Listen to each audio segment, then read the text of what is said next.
Namo tassa bhagavato arahato samma sambuddhassa. Namo tassa bhagavato arahato samma sambuddhassa. Namo tassa bhagavato arahato samma sambuddhassa. Buddhang dhammang sanghang namasami. Metancha sabalokasming manasampavaye aparimanam uddhama dosha tiryancha sambardam averam asapatam titancharam nisinno va sayana va yavatasa vikatamitto atta etam satimaditeya. These lines from the Metta Sutta, which is one of our frequent chants and very much appreciated, the whole message of it. And if you review it, actually you see a lot of the beginning of it is just about one is upright, straightforward, gentle in speech, humble, not conceited. These are not flowery. This is real, straight, upright. And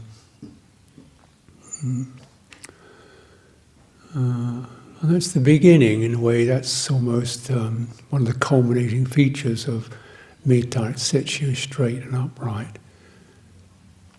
Because your inner resources are nourished. You're appreciating them. You're grateful for them.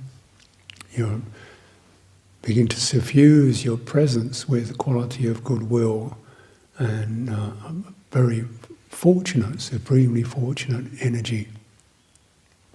Yeah. Just bear in mind these meritorious or positive references we make are not just ideas, they're actual energies that have a healing quality to them. So with this you begin to feel more settled, complete, steady in yourself. Heart feels resourced, it feels strong. You fed it, you've given it some food. If you don't feed it, how you think it's going to get strong? You feed it with worry, blaming, self-criticism, it's not going to get strong. You can feel they're just kind of crippling effects. Anxiety, guilt, all these things we have to really, try to live in a way where we can say, I did what I could. I can open up to that. I can be clear about that, and then actually really taking it in. This is the absorption principle, which I'm encouraging, because this place is stacked with virtues. A scenario or occasion is crammed with benefits and virtues. The point is to actually chew them and take them in. And your lives, your commitments are rich with parami, and to take them in. It's very impressive. Very impressive. The steadiness and stillness of the group, particularly in this retreat, despite all our various afflictions and things, has been really impressive. And and then you see, people in their 20s or 30s, a lot of kind of wild energy possible. And reining it in, restraining it, collecting it, steadying it, using their strength for what's purposeful. And really taking in those resources. And there are people who are not young anymore and still having a go, putting what they can into the situation. People who are just young in the training and don't know very much, still turning up and helping out. People who are carrying burdens, still helping out, doing what they can with their various skills, talents and offerings, underneath the parami of all that, and in one's own experience, in one's own field, and as you share the field with others, you get to absorb it. This is really helpful because, we've often been, steeped in an environment that's not rich with parami. Our mainstream world, depending on time and place, but generally it's mostly quite steeped in the five hindrances. And distraction and recklessness. Not that everybody is, but there's a common, soup slushing around that people have to try to make their headway against. So naturally this affects us. We feel perhaps unbalanced, we have done reckless things, we feel that wasn't so good.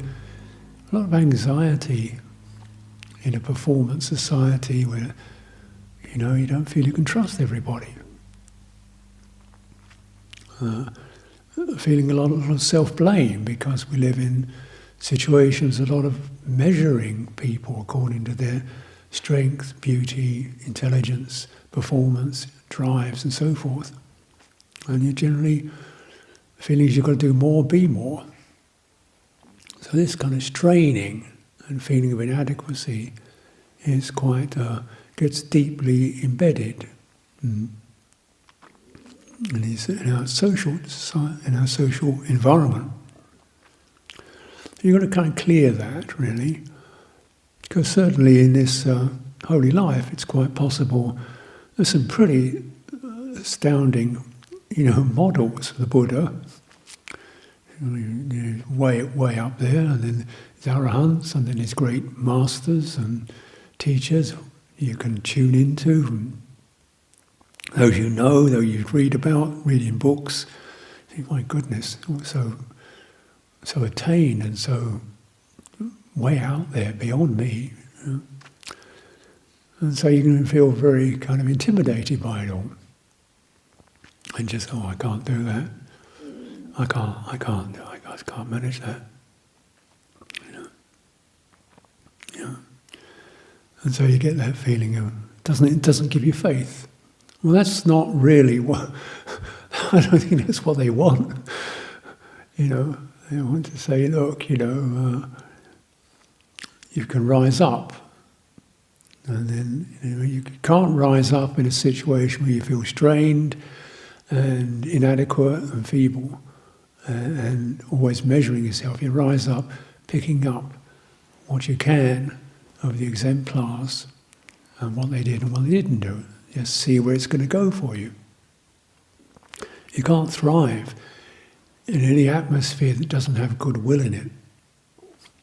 The heart just cannot thrive.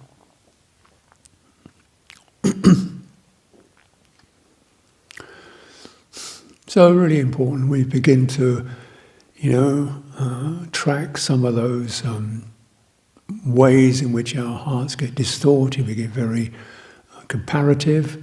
We're also trying to worried about how well we are, how good we are, fault-finding, comparing ourselves with others. And,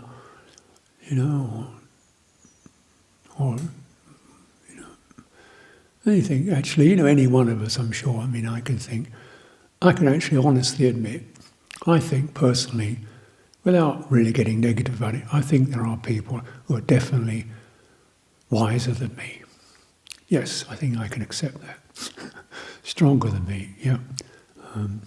More intelligent, yeah. Better managers, yeah. More gentle speech, yeah. More kind, yeah. Soft, gentle. Prettier than me, yes. Yes, I think all these things one could say have a truth in them. But these are not to be lingered in.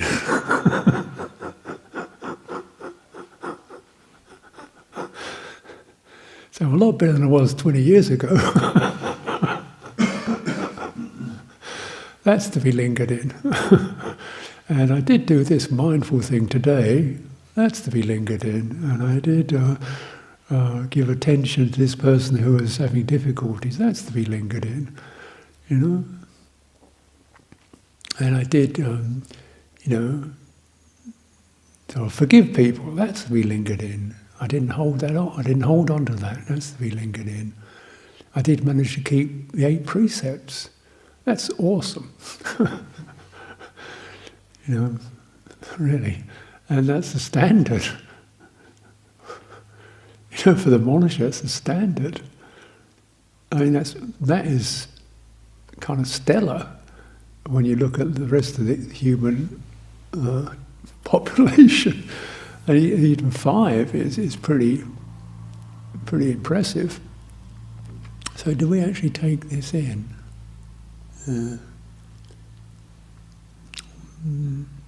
These are just thoughts, aren't they? Which you can play with and tap your heart with. But to actually get it to sort of open up and feel these as much more than thoughts, but actually like a current of warm energy. That's where. This is the meditation. Or the meditative bit of it, you could say. It's recollection, you recollect, you sieve, you filter, you recollect. And you get this handful, and you've got to get it in. And there's the absorbing meditative bit. And we can see this very much falls in line with the whole samatha experience, how to make the heart steady, strong, so it's ready it's available for insight. And with this, we look at this is just this little refrain I just chanted, with so the quality of goodwill, above, below, all round. It just means general, anywhere in your field. Doesn't mean you've got to point at the ceiling.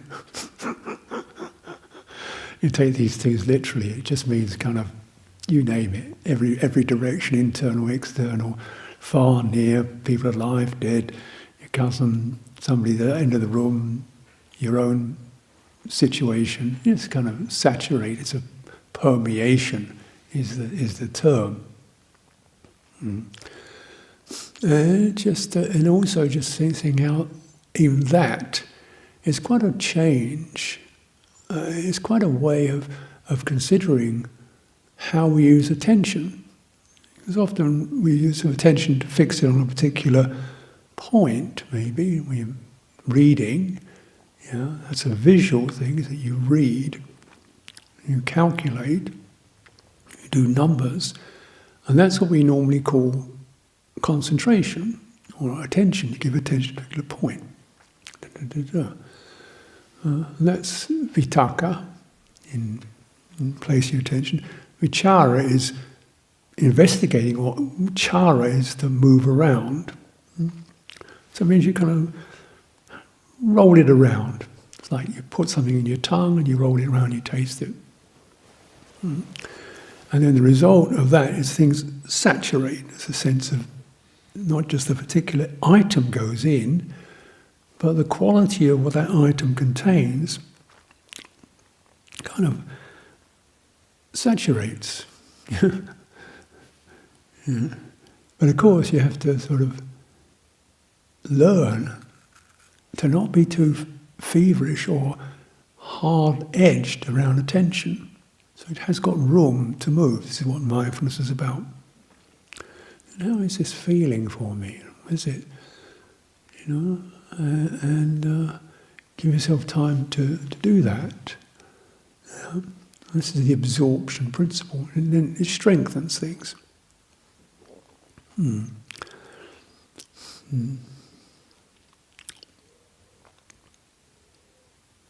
Free from the cramping of hatred or ill will of one's own or other people's, present or past.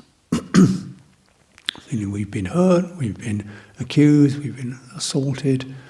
That leaves kind of tight, tense, sore places. Or we've acted on those impulses, those raw places. So clearing and refraining from actions, also clearing these residues where parts of your heart just feel really edgy and nervous and even broken, grief. So you bring your hurtfulness or your hurt or your remorse or your grief into mind and just permeate it, drop it into this well of goodness, which is, it's over. Yes, that was unfortunate, that was miserable. Now, take in some goodwill. And if you can't, you can often start just by recollecting the goodwill that's been shown to you. And this is one of the benefits of being in any kind of Dharma community, whether it's online or weekly meeting or every day, is you can recognize, that acts of courtesy, sharing, offering are available, or that inclination is available. You are befriended. You're people you can ask a favour of. People actually would be happy to help you. Because it's a lovely thing to be able to do. And and this begins to take you out of the tightness of the me bag. We cannot live in that. We don't live in that me bag. It's an illusion. We're always permeated by the good and the bad effects of others and of our environment. We don't exist as a separate entity. We got born from other people, we live dependent and interacting with others, we learn from others, and we help others, and we die with others helping us. And then the elements return to the earth. None of it belongs to a separate entity, so you just base yourself on that understanding, and then something learning to see your experience more holistically, rather than me-centered, more holistically. Now, clearly, you have individual agency that you could say that is yours, but the field that's operating with is a shared field, holistic field. And, particularly when you live in a situation such as this, or in general, summoner life, it's really so inspiring. How, not just inspiring, but of course it's faith to arise.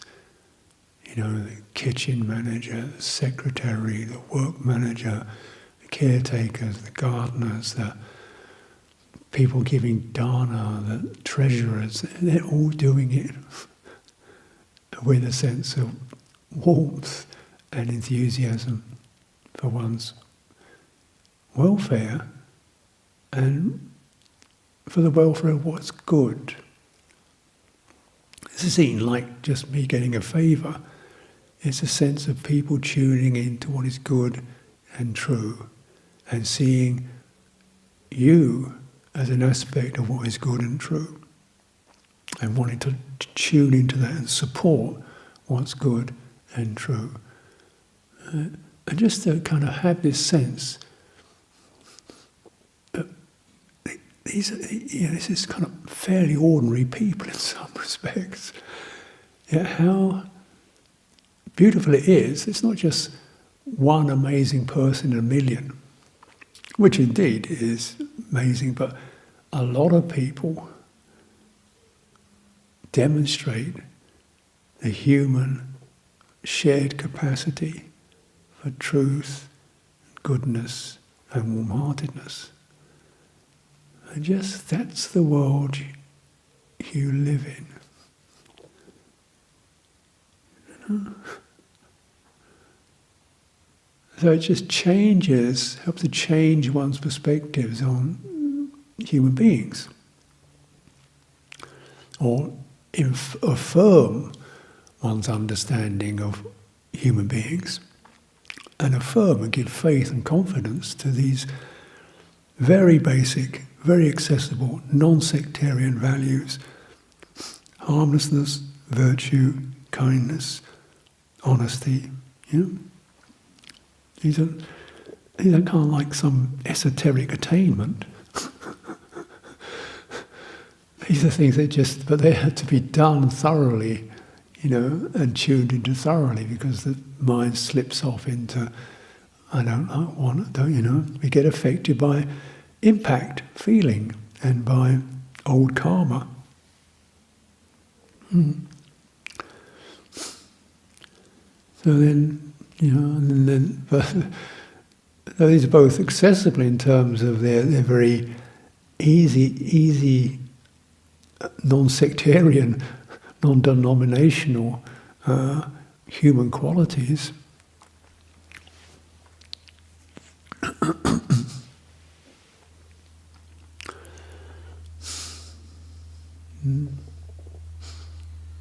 The generosity, and you're seeing them replicated, and you just keep tuning into those in yourself and in others, and it just straightens things up. This is really what I'm about, not whether I got a great brain or physical prowess or genius. No, this is the really important bit.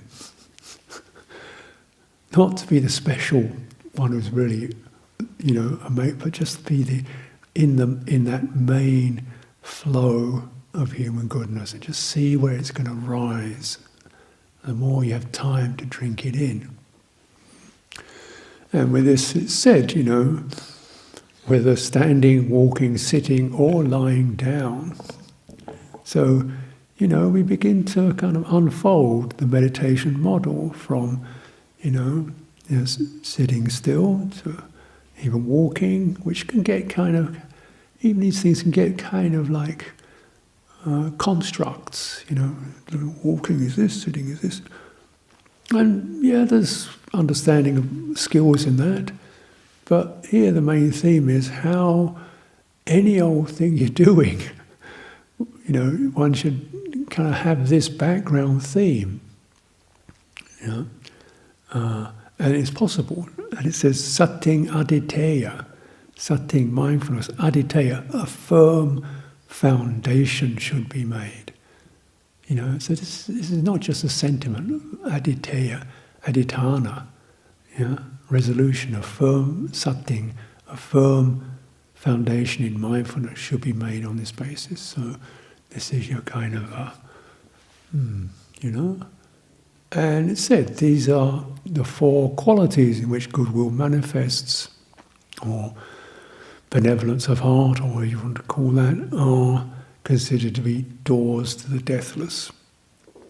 And as with any other somewhat to practice, they take you to the door. And then the wisdom opens the door. And it's really reviewing conditioned factors, their conditionality, their not self, and you know, then that movement out of the me bag, even out of the sense of the agent, you know. Skillful causes give rise to skillful fruits. I didn't invent metta.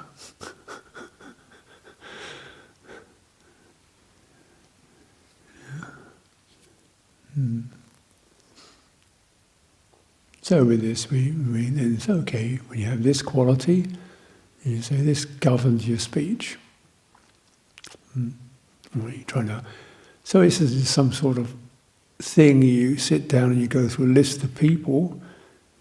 Okay, you can do that, sure, but make sure you don't get it too technically limited to technique and situation. But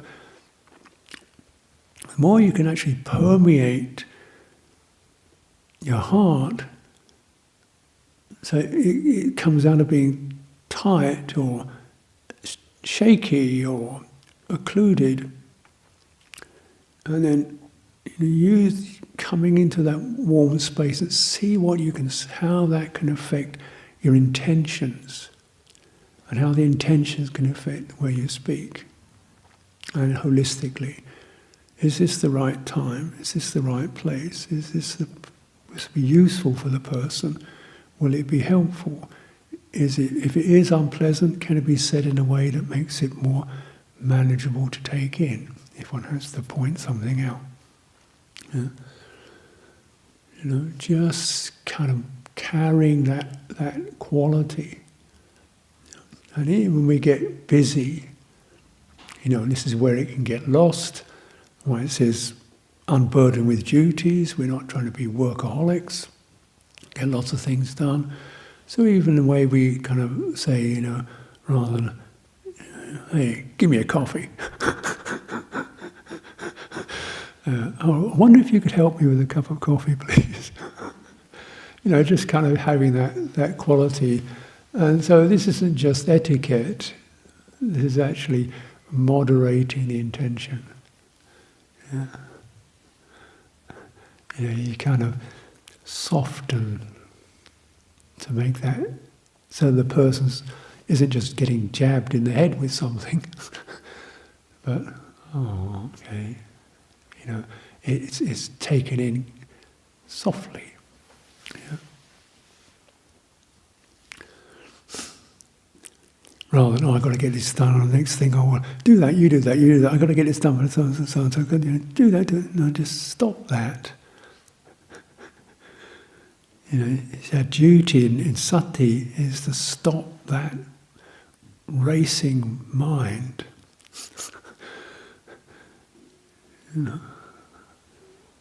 Okay, you can think of many things you have to get done by tomorrow and done yesterday and continue. Yeah, sure. Then that's what you've got to do, your beginning work, your deep attention. Just filtering. Okay, there's lots of things you can think about and need to do and so on and so on, whether it's going to work and who's going to turn up. Sure. Get the big picture, feeling pretty crowded.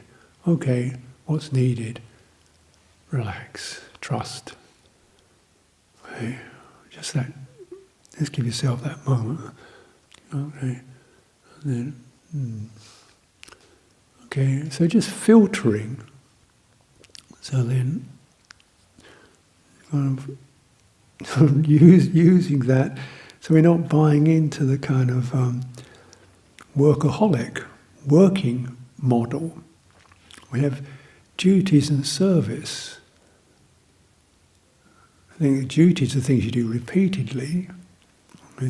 So it's a sense of vata, means repeatedly duties. Service is the general gesture of, from the heart. Work is something, obviously, it's just a verbal thing, but generally it means, get to the end of the week, get the job done, and as quick as possible. So we should be changing our attitudes. Because what are we here for?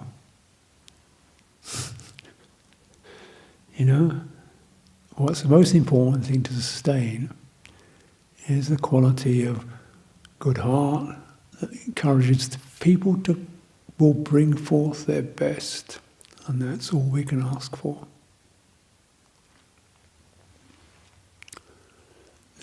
Then you can, with cultivating this good heart, then you say, I am contented with that.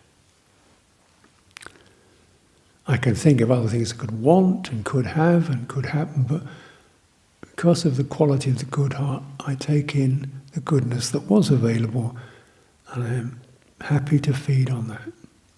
I'm contented with that. And contentment, generosity, contentment, gratitude. And these are,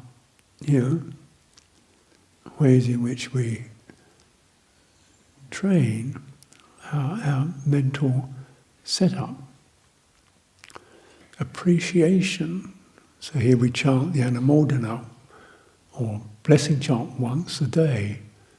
And really, we should chant it once an hour, I think. Except if we did, it probably wouldn't work.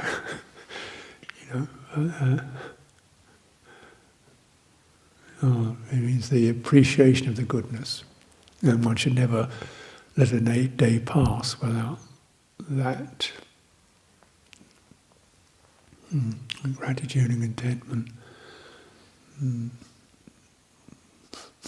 And gentleness. And these make the heart strong. They're food.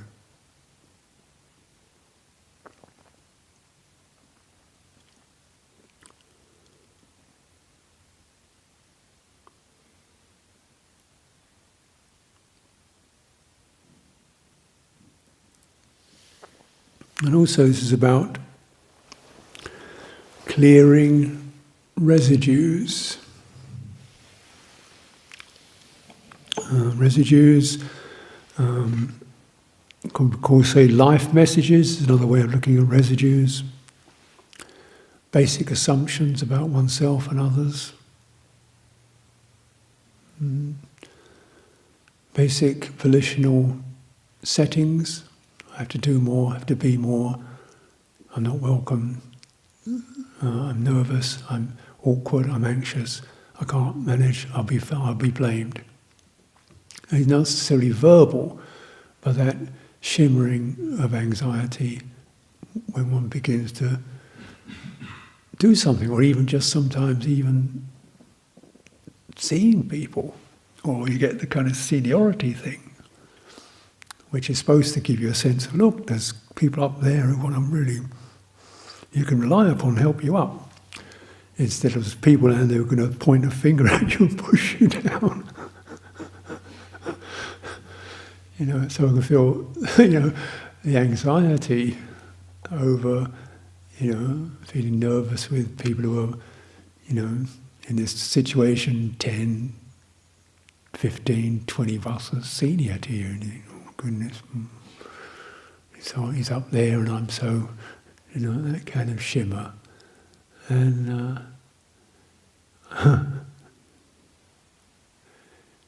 you bear in mind, if this person's been practicing for 30 years or so, chances are they have a little bit of goodwill in them. Just a smidgen,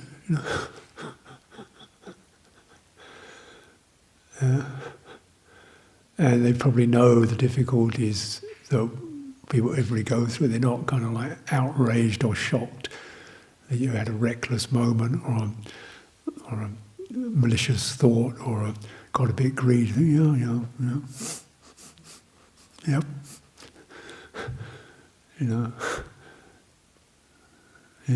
Mind does lose it, doesn't it? Yeah. This is what I do when I'm in it. What I've done helps, that sense of Kalyanamitta, rather than, well, it says in the book.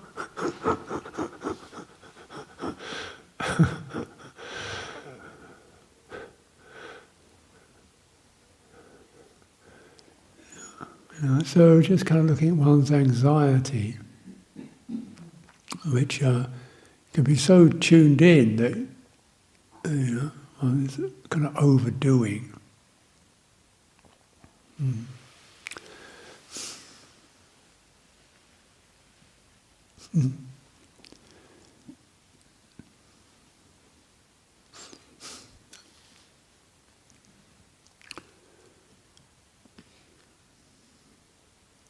Because these life programs, these life messages are so established, or so kind of got an insidious effect, that when you touch into them, you begin to actually see and hear messages that fit in with it. You know?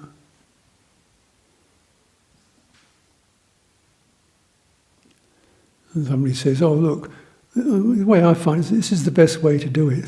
He tells me I've got to do it this way. No. I said, my experience is this is what I've found is helpful. It doesn't mean you've got to do it this way. Otherwise, no, you've got the wrong tone. You know, and yet one can hear messages that are actually coming from one's own residues. And that's the eerie, that's why samsara is so convincing. Because these fundamental residues set up these resonances that begin to colour and paint the situation we're in, because it's holistic. You see, you look at anything, he's looking at me, he looked at me, he's probably threatening, disapproving. No, he's just looking, just turned his head, that's all. You see that, or you pick up a tone of voice, or what was a humorous remark becomes turned into a command or a criticism. You know, we get very sensitive to things because of this, because of residues, and these residues may indeed have not fantasies, but laid down by the polluted environment we grew up in. So yeah, you want to try to clear those messages, because they will paint a world around you wherever you go. Always be the odd one out, or the one who people look down upon, or who can't make it. Where's that? This kind of baked in ill will. This is called, the heart is cramped.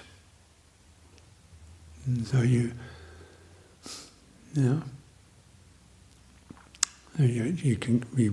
get more attentive to the quality of heart. You can feel when it's kind of open, it doesn't seem to have edges to it. It just seems quite fluid and flowing and boundless. And then when it twitches and cramps with anxiety, or, "Oh, I think I got that wrong. Oh dear, I made a mistake." Okay, maybe that you did break that. Yeah. Well, here we are. Take a breath. Look at that. Try to understand that, and come out of that. That shimmer. Come out of it. Change again. And you grow. That's why it's said there's great progress when one's understanding one's transgressions, mistakes, errors, accidents are acknowledged, understood, and then clearly understood, and then right, got it. And then we return to something more open and boundless. But if you've learned that an error immediately means recrimination and rejection and scorn, then that doesn't happen. You get the oop, and then the residue affects the process of discharging that. And it became.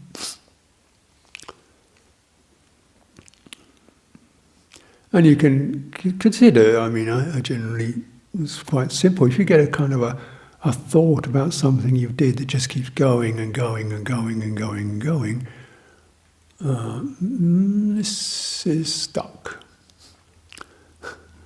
It's not gonna, you're not gonna resolve that, because it's a stuck habit. So just a rule of thumb, generally the truth from the heart is one word, or two words, like clumsy. Clumsy. Yeah, clumsy. Okay. when it comes into you idiot, you're supposed to do this because it says that. Nobody else. Then you know, hey, this is not going the right place. It's just scattering into a called papancha, proliferating world. You're reckless. That was reckless. Yeah. Okay. More attention is needed. And instead of going on and on, if things go on and on and on, then it's basically a residue speaking. And when you get those residues speaking, who you are, what you aren't, what other people are, how life is, what it could be, what the future is going to be because of the past, it becomes holistic, whole. Wait a minute, what's this? What's going on here? You know, and then can you feel your body? Can you find your body? Can you find the ground? Come into presence. Take a breath. What's the overall quality of this? Cramped, overwhelmed, flooded. What's needed here? I mean, sense, compassion.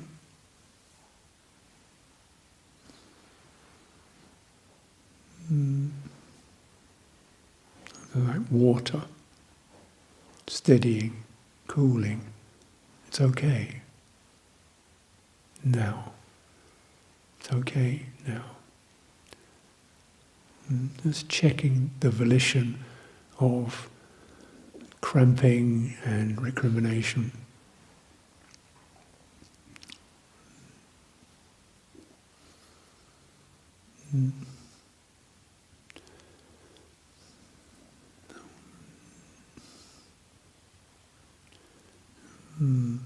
Mudita, the ability to feel uplifted, you know, rather than I'm worse than her. Well, she's great. That's beautiful. You know, just enjoy it. It's so beautiful to see someone in their fullness, in their clarity, in their gentleness, in their focus, and take it in. And then, maybe I could learn something from that. Rather than, not good enough. So we turn these volitions, these residues, we begin to clean out these residues, which all establish a me in a world that is trapped. That's samsara.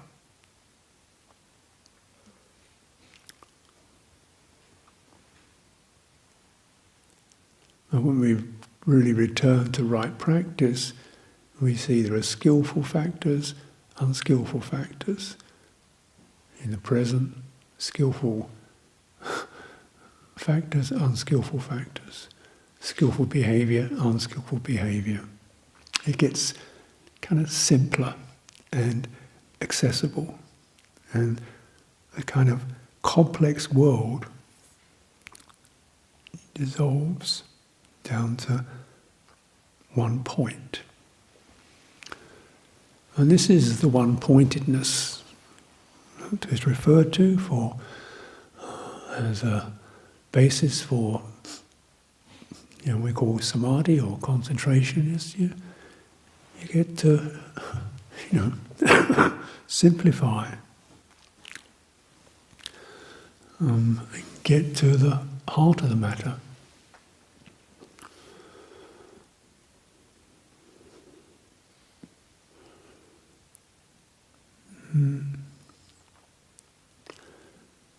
Now these, as I said, are the behaviours that we can train in, they're attitudes we may admire or understand, really, but taking them deeply when you... And if we've begun to develop this skill of embodying the heart means you get a sense of, there's a real quality of presence here. It's not an attainment, just maybe returning to it may have taken some skill. A sense of presence. It's live, it's changing, it's not a person, it's intimate, it's affected, it's sensitive. You know, you can feel bodily qualities arising within that, such as earth, warmth, movement, and quality of presence. Then what happens when you kind of draw in anything that is illuminating, gladdening that person's conduct? You know, those lovely qualities you can see around you. And maybe even recollecting your own commitments and where you've come from and how you're managing to sustain this. And all these, and these translate into real, palpable, strengthening qualities. You get stronger, you get fed, you're less shaken by the world, praise, blame, success, failure, and so on. You've got something, and as it said, you know, when one cultivates this, you're not going to get born again into this world. You've got something that's strong enough to stand against the tides.